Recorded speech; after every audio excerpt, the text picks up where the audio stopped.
ओम नमो भगवते वासुदेवाय। बड़ों को प्रणाम और छोटों को प्यार। आज मैं आपको उत्पन्ना एकादशी की व्रत कथा सुनाने जा रही हूँ। मन को शांत और कथा को धैर्य से सुने। कथा को पूरा सुनने से उसका पूर्ण फल मिलता है। चलिए शुरू करते हैं। एक समय युधिष्ठिर ने भगवान से पूछा कि एकादशी व्रत किस विधि से किया जाता है और इसका क्या फल प्राप्त होता है। उपवास के दिन जो क्रिया की जाती है आप कृपया करके मुझसे कहिए। यह वचन सुनकर श्री कृष्ण कहने लगे, हे युधिष्ठिर, मैं तुमसे एकादशी के व्रत का महात्म्य कहता हूँ, सुनो। सर्वप्रथम हेमंत ऋतु में मार्गशीर्ष कृष्ण एकादशी से इस व्रत को प्रारंभ किया जाता है। दशमी को सायकाल भोजन के बाद अच्छी प्रकार से दातुन करें ताकि अन्न का अंश मुंह में ना रह जाए। रात्रि को भोजन कदापि ना करें, ना अधिक बोलें। एकादशी के दिन प्रातः 4 बजे उठकर सबसे पहले व्रत का संकल्प करें। इसके पश्चात शौच आदि से निर्वृत्त होकर शुद्ध जल से स्नान करें। व्रत करने वाला चोर, पाखंडी, पर स्त्रीगामी, निंदक, मिथ्याभाषी तथा किसी भी प्रकार के पापी से बात न करे। स्नान के पश्चात धूप, दीप, नवेद आदि 16 चीज़ों से भगवान का पूजन करें और रात में दीपदान करें। रात्रि में सोना या प्रसंग नहीं करना चाहिए। सारी रात भजन कीर्तन आदि करना चाहिए। जो कुछ पहले जाने अनजाने में पाप हो गए हों उनकी क्षमा मांगनी चाहिए। धर्मात्मा पुरुषों को कृष्ण और शुक्ल दोनों पक्षों की एकादशियों को समान समझना चाहिए। जो मनुष्य इस विधि के अनुसार एकादशी व्रत करते हैं उन्हें शंखोद्वार तीर्थ में स्नान करके भगवान के दर्शन करने से जो फल प्राप्त होता है वह एकादशी व्रत के 16वें भाग के भी समान नहीं है। व्यतिपात के दिन दान देने का लाख गुना फल होता है। संक्रांति से 4 लाख गुना तथा सूर्य चंद्र ग्रहण में स्नान दान से जो पुण्य प्राप्त होता है वही पुण्य एकादशी के दिन व्रत करने से मिलता है। अश्वमेघ यज्ञ करने से 100 गुना तथा 1 लाख तपस्वियों को 60,000 वर्ष तक भोजन कराने से 10 गुना, 10 ब्राह्मणों अथवा 100 ब्रह्मचारियों को भोजन कराने से 1000 गुना पुण्य भूमि दान करने से होता है। उससे 1000 गुना पुण्य कन्यादान से प्राप्त होता है। इससे भी 10 गुना पुण्य विद्या दान करने से होता है। विद्या दान से 10 गुना पुण्य भूखे को भोजन कराने से होता है। अन्नदान के समान इस संसार में कोई ऐसा कार्य नहीं जिससे देवता और पितृ दोनों तृप्त होते हों, परंतु एकादशी के व्रत का पुण्य सबसे अधिक होता है। 1000 यज्ञों से भी अधिक इसका फल होता है। इस व्रत का प्रभाव देवताओं को भी दुर्लभ है। रात्रि को भोजन करने वाले को उपवास का आधा फल मिलता है और दिन में एक बार भोजन करने वाले को भी आधा ही फल प्राप्त होता है।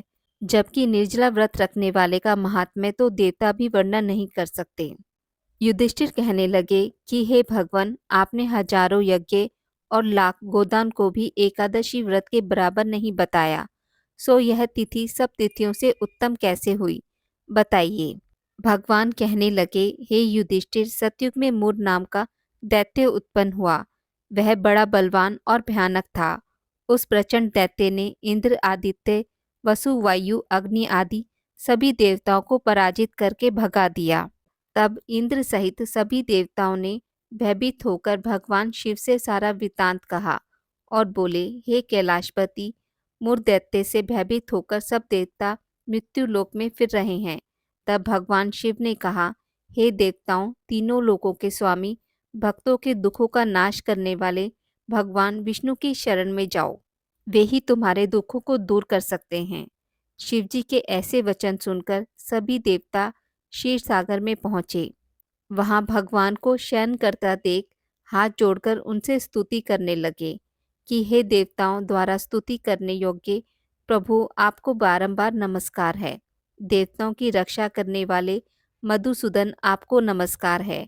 आप हमारी रक्षा करें। दैत्यों से भयभीत होकर हम सब आपकी शरण में आए हैं। आप इस संसार के कर्ता, माता पिता, उत्पत्ति और पालन करता और संहार करने वाले हैं। सबको शांति प्रदान करने वाले हैं। आकाश और पाताल भी आप ही हैं। सबके पितामह ब्रह्मा, सूर्य, चंद्र, अग्नि सामग्री, होम, आहुति, मंत्र, तंत्र, जप, यजमान, यज्ञ, कर्मकर्ता, भोक्ता भी आप ही हैं। आप सर्वव्यापक हैं। आपके सिवा तीनों लोकों में चर तथा अचर कुछ भी नहीं है। हे भगवान, दैत्यों ने हमको जीतकर स्वर्ग से भ्रष्ट कर दिया है और हम सब देवता इधर उधर भागे फिर रहे हैं। आप उन दैत्यों से हम सबकी रक्षा करें। इंद्र के ऐसे वचन सुनकर भगवान विष्णु कहने लगे कि हे इंद्र, ऐसा मायावी दैत्य कौन है जिसने सब देवताओं को जीत लिया है? उसका नाम क्या है? उसमें कितना बल है और किसके आश्रय में है तथा उसका स्थान कहाँ है? यह सब मुझसे कहो। भगवान के ऐसे वचन सुनकर इंद्र बोले, भगवान, प्राचीन समय में एक नाड़ीजंग नामक राक्षस था। उसके महापराक्रमी और लोक विख्यात मूर नामक एक पुत्र हुआ। उसकी चंद्रावती नाम की नगरी है। उसी ने सब देवताओं को स्वर्ग से निकालकर वहां अपना अधिकार जमा लिया है। उसने इंद्र, अग्नि, वरुण, यम, वायु, ईश, चंद्रमा, नेतृत्व आदि सबके स्थान पर अधिकार कर लिया है। सूर्य बनकर स्वयं ही प्रकाश करता है, स्वयं ही मेघ बन बैठा है और सबसे अजय है। हे असुर निकंदन, उस दुष्ट को मारकर देवताओं को अजय बनाइए। यह वचन सुनकर भगवान ने कहा, हे देवताओं, मैं शीघ्र ही उसका संहार करूंगा। तुम चंद्रावती नगरी जाओ। इस प्रकार कहकर भगवान सहित सभी देवताओं ने चंद्रावती नगरी की ओर प्रस्थान किया। उस समय दैत्य मूर्त सेना सहित युद्ध भूमि में गरज रहा था। उसकी भयानक गर्जना सुनकर सभी देवता भय के मारे चारों दिशाओं में भागने लगे। जब स्वयं भगवान रणभूमि में आए तो दैत्य उन पर भी अस्त्र शस्त्र आयुध लेकर दौड़े। भगवान ने उन्हें सर्प के समान अपने बाणों से बींध डाला। बहुत से दैत्य मारे गए, केवल मुर बचा रहा। वह अविचल भाव से भगवान के साथ युद्ध करता रहा। भगवान जो भी तीक्ष्ण बाण चलाते वह उसके लिए पुष्प सिद्ध होता। उसका शरीर छिन्न भिन्न हो गया, किंतु वह लगातार युद्ध करता रहा। दोनों के बीच मल्लयुद्ध भी हुआ। 10,000 वर्ष तक उनका युद्ध चलता रहा, किंतु मुर नहीं हारा। थककर भगवान बद्री का आश्रम चले गए। वहाँ हेमावती नामक सुंदर गुफा थी। उसमें विश्राम करने के लिए भगवान उसके अंदर प्रवेश कर गए। यह गुफा 12 योजन लंबी थी और उसका एक ही द्वार था। विष्णु भगवान वहाँ योग निद्रा की गोद में सो गए। मुर्गी पीछे पीछे आ गया और भगवान को सोया देखकर मारने को उगत हुआ। तभी भगवान के शरीर से उज्जवल कांतिमय रूप वाली देवी प्रकट हुई। देवी ने राक्षस मुर को ललकारा, युद्ध किया और उसे तत्काल मौत के घाट उतार दिया। श्री हरि जब योग निद्रा की गोद से उठे तो सब बातों को जानकर उस देवी से कहा कि आपका जन्म एकादशी के दिन हुआ है, अतः आप उत्पन्ना एकादशी के नाम से पूजित होगी। आपके भक्त वही होंगे जो मेरे भक्त हैं। बोलिए श्री हरि भगवान विष्णु की जय। एक बार एक राज्य में एक राजा राज करता था। राजा बहुत ही बुद्धिमान और बलशाली था। राजा सदैव अपनी प्रजा का बहुत अच्छे से ध्यान रखता था। प्रजा भी अपने राजा को बहुत पसंद करती थी। राजा की 2 बेटियां थीं। राजा अपनी दोनों बेटियों से बहुत प्रेम करता था। राजा की छोटी बेटी देखने में बहुत सुंदर और आकर्षक थी और राजा की बड़ी बेटी छोटी बेटी के मुकाबले थोड़ा कम सुंदर थी। राजा की छोटी बेटी ग्यारस माता की पूजा किया करती थी और सभी लोग राजा की छोटी बेटी से बहुत प्रेम करते थे और बहुत प्रशंसा किया करते थे। राजा भी अपनी छोटी बेटी को बड़ी बेटी से अधिक प्रेम करता था, जिस कारण राजा की बड़ी बेटी को अपनी छोटी बहन से नफरत होने लगी थी। राजा की दोनों बेटियां जब बड़ी हो गई तब एक पड़ोस राज्य में रहने वाला राजकुमार राजा की बड़ी बेटी के लिए रिश्ता लेकर आया। लेकिन जैसे ही उस राजकुमार की नज़र राजा की छोटी बेटी पर पड़ी तो वह राजकुमार राजा की छोटी बेटी पर आकर्षित हो गया और उससे पहली नज़र में प्रेम कर बैठा। उस राजकुमार ने राजा की बड़ी बेटी के साथ विवाह करने से मना कर दिया और उसने राजा से कहा कि मैं आपकी छोटी बेटी से विवाह करना चाहता हूँ। जिसके बाद राजा की बड़ी बेटी यह देखकर अपनी छोटी बहन से बहुत क्रोधित हो गई और राजा की बड़ी बेटी ने अपनी छोटी बहन को अपना सबसे बड़ा दुश्मन मान लिया। राजा की बड़ी बेटी ने अपनी छोटी बहन से बदला लेने का निर्णय लिया, जिसके लिए उसने अपनी छोटी बहन को जान से मारने का निश्चय किया। राजा की बड़ी बेटी ने छोटी बहन को मारने के लिए सबसे पहले एक लड्डू में जहर मिलाकर अपनी छोटी बहन को दे दिया और उस लड्डू को खाने के लिए कहा। लेकिन लड्डू खाने के बाद भी छोटी बहन को कुछ नहीं हुआ। बड़ी बहन यह देखकर बहुत आश्चर्यचकित हो गई, लेकिन बड़ी बहन ने हार नहीं मानी और उसने जब रात में छोटी बहन अपने कमरे में सो रही थी, तब एक मटके में सांप रखकर उसे कमरे में छोड़ दिया। लेकिन सांप भी छोटी बहन का कुछ नहीं कर पाया, जिसके बाद बड़ी बहन ने अपनी छोटी बहन से कहा कि चलो हम लोग कुएं में से पानी भरकर लाते हैं, जिसके लिए वह अपनी छोटी बहन को पानी भरने के बहाने कुएं के पास ले गई और उसने अपनी छोटी बहन को कुएं में धक्का दे दिया। लेकिन छोटी बहन को तब भी कुछ नहीं हुआ, क्योंकि हर बार ग्यारस माता उसकी रक्षा कर रही थी। उधर बड़ी बहन अपने सारे प्रयासों के बाद असफल हो रही थी, जिससे वह बहुत क्रोधित होती जा रही थी। फिर उसने अपनी छोटी बहन के पास जाकर उससे खुद ही पूछा कि मेरी छोटी बहन, तुमको पता है भगवान ने सबकी मृत्यु एक निश्चित समय पर लिखी हुई है, और कैसे तुम्हारी मृत्यु होगी क्या तुम यह जानती हो? तब छोटी बहन ने अपनी बड़ी बहन को बताया कि हाँ, मैं तो जानती हूँ कि मेरी मृत्यु कैसे होगी। छोटी बहन से यह सुनकर बड़ी बहन मन ही मन बहुत प्रसन्न होने लगी। उसने अपनी छोटी बहन से कहा कि क्या तुम मुझे अपनी मृत्यु का राज बताओगी? छोटी बहन ने अपनी बड़ी बहन से कहा कि मेरी मृत्यु तो एक तोते में है। जो तोते के गले में एक हार है, उससे मेरी मृत्यु होगी। जब तक कोई भी व्यक्ति तोते को मारकर वह हार अपने गले में पहनेगा, तो मैं मूर्छित हो जाऊंगी, और जैसे ही उस हार को अपने गले से उतारेगा, तो मैं वापस से जीवित हो जाऊंगी। अपनी छोटी बहन की मृत्यु का राज जानकर बड़ी बहन बहुत ही खुश हो गई और उसने अपनी छोटी बहन को मारने के लिए उसके पालतू तोते को ढूंढना शुरू कर दिया। और छोटी बहन को इस बात का आभास हो गया था कि कोई उसकी जान लेना चाहता है, जिसके लिए वह अपने पिताजी के पास गई और उसने अपने पिताजी से कहा कि पिताजी, मेरी मृत्यु के बाद आप मुझे जलाइएगा मत, बल्कि आप मुझे अपनी पुरानी वाली हवेली में एक पलंग में लिटाकर छोड़ दीजिएगा। अपनी छोटी लड़की की यह बात सुनकर राजा बहुत आश्चर्यचकित हो गए। राजा ने अपनी छोटी बेटी से पूछा, बेटी, तुम यह क्या कह रही हो? तब राजा की छोटी बेटी ने बताया, पिताजी, समय किसी के लिए नहीं रुका है। कब क्या हो जाए किसी को कुछ पता नहीं है। और फिर राजा ने अपनी छोटी बेटी से कहा कि तुम ऐसी बातें क्यों कर रही हो? 2-3 दिन में तो तुम्हारा विवाह है। लेकिन छोटी बेटी ने अपने पिताजी को ऐसा करने पर मजबूर कर दिया और उनसे वचन ले लिया। राजा ने भी अपनी छोटी बेटी की बात स्वीकार कर ली और 2-3 दिनों के बाद जब शादी का समय आया, तब राजकुमार बारात लेकर राजा के घर आया और राजकुमार और राजा की छोटी बेटी का विवाह शुरू हो गया।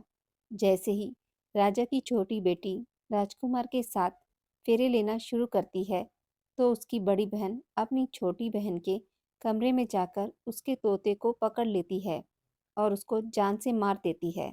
तोते के गले में जो हार था, उसको अपने गले में धारण कर लेती है। जैसे ही बड़ी बहन उस हार को अपने गले में धारण करती है, तो उधर छोटी बहन 3.5 ही फेरे ले पाती है और वहीं पर बेहोश होकर गिर जाती है। जिसके बाद राजा ने बड़े बड़े दर्द हकीमों को बुलवाया और अपनी छोटी बेटी का इलाज करने के लिए कहा। राजा की बात सुनकर जब वैद्य ने छोटी बेटी की जांच शुरू की, तो उसने बताया कि आपकी छोटी बेटी ना तो जीवित है और ना ही मरी हुई है। ऐसा मैं पहली बार होते देख रहा हूँ। राजा ने वैद्य और हकीम को यह बात बाहर बताने से मना कर दिया और उनको कहा कि अगर तुमने यह बात किसी को बाहर बताई, तो हम तुम्हें फांसी दे देंगे। राजा ने अपनी छोटी बेटी को पुराने महल में जाकर एक पलंग में लिटा दिया और वहां पर कुछ सैनिक तैनात कर दिए। वापस अपने महल पर आ गया। राजा की बड़ी बेटी अपने पिताजी के पास आई और कहने लगी कि पिताजी, अगर यह शादी संपन्न नहीं हुई, तो आपकी इज्जत का क्या होगा? आप कहें तो मैं आपकी इज्जत बचाने के लिए राजकुमार से शादी करने के लिए तैयार हूँ। जिसके बाद राजा ने अपनी बड़ी बेटी की बात मान ली और राजा ने बड़ी बेटी को छोटी बेटी के कपड़े पहनाकर मंडप पर भेज दिया। लेकिन राजकुमार यह जान गया कि यह राजा की छोटी बेटी नहीं है, बल्कि यह राजा की बड़ी बेटी है। लेकिन जब राजकुमार ने शादी करने से मना किया, तो सभी लोगों ने राजकुमार को विवश करके राजा की बड़ी बेटी से बचे हुए फेरों को संपन्न करा दिया और विवाह करवा दिया। जिसके बाद राजकुमार राजा की बड़ी बेटी को अपने महल ले गया। राजकुमार राजा की बड़ी बेटी से ना तो बात करता था, ना ही उसको पसंद करता था और ना ही उसके आसपास भटकता था। और राजकुमार ने यह फैसला लिया था कि वह अपनी प्रेमिका को ढूंढकर रहेगा और यह जानकर रहेगा कि उसके साथ हुआ क्या है। एक दिन राजकुमार अपने घोड़े पर सवार होकर राजा के पुराने महल के पास पहुंच गया, जहां पर उसने कुछ सैनिकों को देखा। महल के पास पहुंचकर राजकुमार ने जब महल को ध्यान से देखा, तो वह समझ गया कि यह तो हमारे ससुर जी का महल है। तब राजकुमार ने सैनिकों से पूछा, तुम लोग यहाँ क्या कर रहे हो और इस महल के अंदर उस पलंग में कौन लेटा है? जिसके बाद सैनिकों ने बताया कि यहाँ पर राजा की छोटी बेटी लेटी है। यह सुनकर राजकुमार बहुत प्रसन्न हो गया और वह तुरंत अपनी प्रेमिका के पास पहुंच गया और उसकी सेवा करने लगा। जैसे ही रात हुई, तो राजा की छोटी बेटी उठ खड़ी हुई। राजकुमार यह देखकर बहुत खुश हो गया और उसने अपनी प्रेमिका से पूछा कि तुम यहाँ क्या कर रही हो? तुम मेरे साथ मेरे घर चलो। राजा की छोटी बेटी ने राजकुमार को सारी बातें बता दी कि मेरी जान एक तोते में बसी थी और मैंने यह बात सिर्फ अपनी बड़ी बहन को बताई थी और मुझे पता है कि उसने ही मुझे मारने का प्रयास किया है। उसके पास एक हार है जिसको वह सुबह पहन लेती है और रात को उतार देती है। जब तक वह हार को पहने रहती है, तब तक मैं मूर्छित रहती हूँ और जैसे ही वह हार को उतार देती है, तो मैं जीवित हो जाती हूँ। और जब तक मेरी बड़ी बहन के पास वह हार है, तब तक मैं ऐसे ही जीवित और मूर्छित होती रहूंगी। अगर मेरी बड़ी बहन के पास जो हार है वह मेरे हाथ लग जाए, तो मैं हमेशा के लिए जीवित हो जाऊंगी। राजकुमार ने यह बात सुनकर राजा की छोटी बेटी के पास रहने का निर्णय ले लिया और उसने अपने बचे हुए सारे फेरे उस पलंग में लेटी राजा की छोटी बेटी के साथ ले लिए और अपना विवाह पूर्ण कर लिया और वहीं पर रहने लगा। देखते ही देखते कुछ समय में राजा की छोटी बेटी और राजकुमार की पत्नी पेट से हो गई। एक दिन राजकुमार को किसी काम से बाहर जाना पड़ा। तब छोटी बेटी के पेट में बहुत तेज से दर्द होने लगा। जिसके बाद उसने ग्यारस माता का आवाहन किया। जिसके बाद वहां पर ग्यारस माता प्रकट हुई और उन्होंने अपनी भक्त के दर्द को दूर किया और एक पुत्र की प्राप्ति भी करवाई। और वहीं पर अचानक से राजकुमार भी आ गया। राजकुमार ने ग्यारस माता को देखा तो वह आश्चर्यचकित हो गया और उसने तुरंत माता को प्रणाम किया। ग्यारस माता ने राजकुमार से कहा कि जब तुम्हारा पुत्र 5 वर्ष का हो जाए, तो तुम अपनी पत्नी का हार लाकर इसके गले में डाल देना। और देखते ही देखते राजकुमार और राजा की छोटी बेटी का पुत्र 5 वर्ष का हो जाता है। तो राजकुमार अपने बेटे से कहता है कि बेटा, मैं कुछ काम से बाहर जा रहा हूँ, तुम अपनी माता का ध्यान रखना। और वहां से चला जाता है। राजा को बाहर निकलता देख बड़ी बहन के सैनिक देख लेते हैं और बड़ी बहन को जाकर सारी बातें बता देते हैं। जिसके बाद बड़ी बहन अपनी छोटी बहन के पुत्र को वहां से उठवा लेती है और उसको मरवा देती है।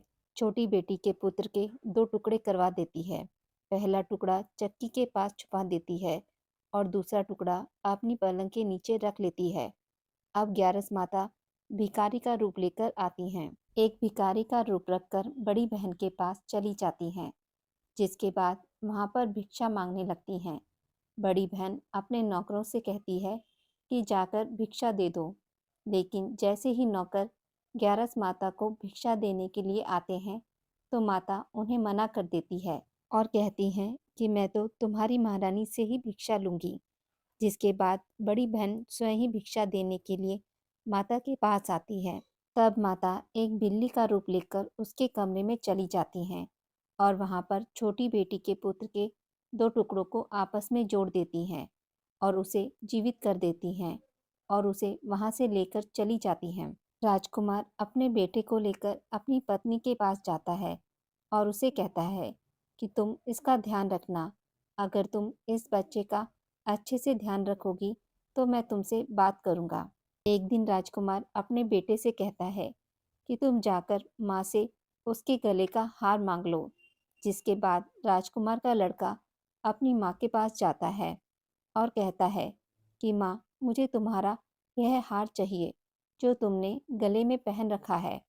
यह सुनकर पहले तो बड़ी बहन बहुत क्रोधित होती है, पर उसको यह याद आता है कि राजकुमार ने कहा था कि अगर मैं इस बच्चे का ध्यान अच्छे से रखूंगी तो वह मुझसे बात करेंगे, जिसके कारण वह हार को उस बच्चे को दे देती है और वह तुरंत हार को ले जाकर अपने पिताजी को दे देता है। और तभी राजकुमार अपने बेटे को लेकर वहाँ से जाने लगता है और अपनी पत्नी से कहता है कि तुम हमारे लिए खाना बनाकर रखना, मैं शाम को आकर तुम्हारे साथ खाऊंगा। और वह अपने बेटे को लेकर वहाँ से चला जाता है। जिसके बाद वह राजा के पास जाता है और उनको सारी बातें बता देता है। राजा अपनी बड़ी बेटी की यह करतूत सुनकर बहुत क्रोधित होते हैं और अपनी परवरिश पर ही दोष देने लगते हैं। राजकुमार को अपनी छोटी बेटी के साथ रहने के लिए आदेश देते हैं। हे ग्यारस माता, आपने जैसी कृपा राजा की छोटी बेटी पे की वैसी सब पर करना। कहानी कहने वाले, कहानी सुनने वाले और हुंकारा भरने वाले पर भी करना। बोलिए ग्यारस माता की जय।